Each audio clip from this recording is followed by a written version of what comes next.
After an accident, everyone begins asking questions about what happened.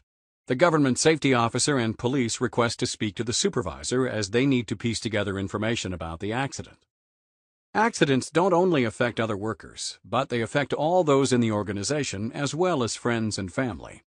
The loss of a loved one can have devastating effects that can be avoided if proper steps are taken to ensure health and safety in the workplace. All serious accidents are investigated.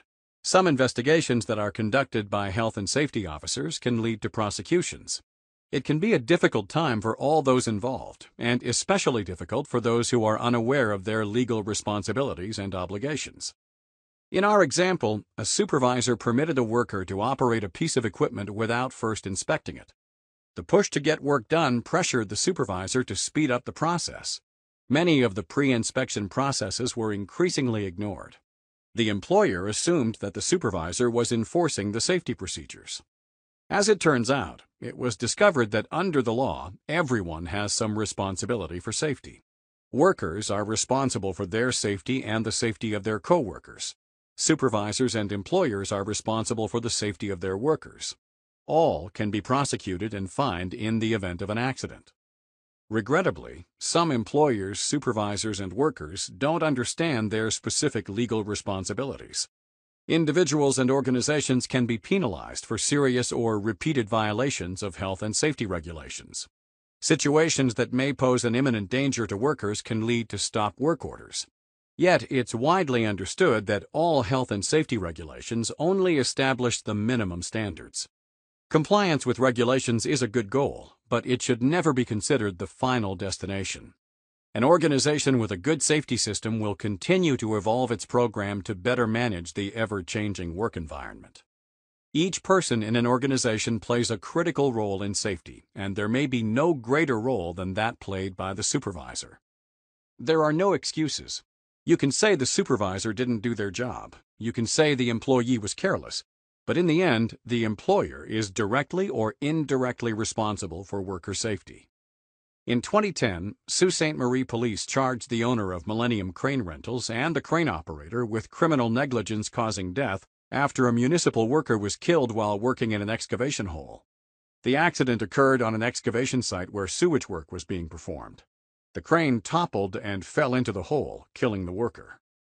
In Alberta, a worker was removing ice from a conveyor and was seriously injured when his hand was caught between the running conveyor belt and a scraper. The company eventually pleaded guilty and was fined $90,000. The supervisor was also fined.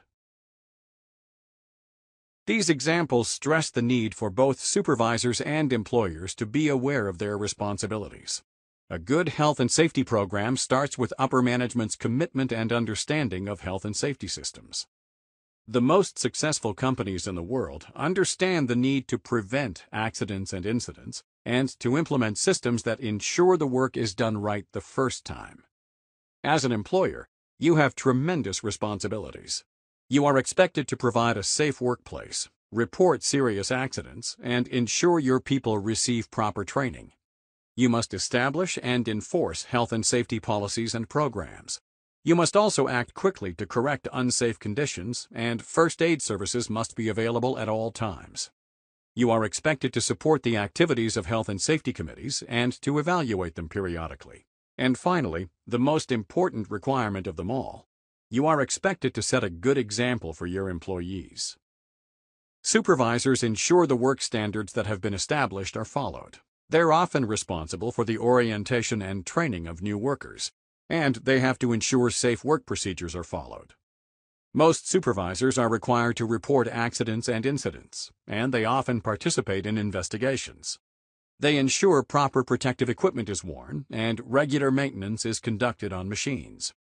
They look for and correct unsafe working practices or conditions. A good supervisor must look for hazards, deal with concerned employees, update safety rules, ensure compliance with the regulations, ask for suggestions, and, above all, set a good example.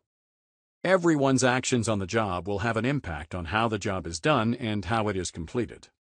Some say that safe work procedures are often written in blood. That is, someone somewhere was killed or seriously injured, and the lessons of that accident lead to new procedures or new regulations. It's difficult, if not impossible, to reduce all risks on all jobs to zero, but we can certainly control those risks.